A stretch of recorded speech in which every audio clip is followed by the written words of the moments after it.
नमस्कार जय जगन्नाथ मु रीना मानसिंह मोर निज स्वरचित एक कविता स्वाधीनता दिवस उपलक्षे आपण मानक शुणाऊँगी। प्रथमे तो आपण मानक 74तम स्वाधीनता दिवस अनेक अनेक शुभेच्छा और शुभकामना। एबे चलंतु सुनिबा कविता। आजी परा पिले अगस्ट 15 त्रिरंगा गगने उड़े, विगत दिनर गौरव बाणी कान को पवित्र करे। केते योद्धा केते वीर रमणींक रुधिरे एमाटी सिक्त, इतिहास नुहे ए तो आम पाई बती घरर आलोक। बजा रे बाजा उड़ाओ त्रिरंगा हृदय शत्रुर धरू, तुमरी निर्घोषे मरु परे सबुजिमा लहरी खेळू।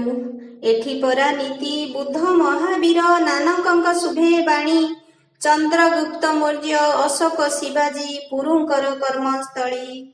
तुमे परा सेही वंशर दायद मने सेही अग्निशिखा, गगनरु गंगा आनिबा भी तुम पूर्व पुरुषंक गाथा।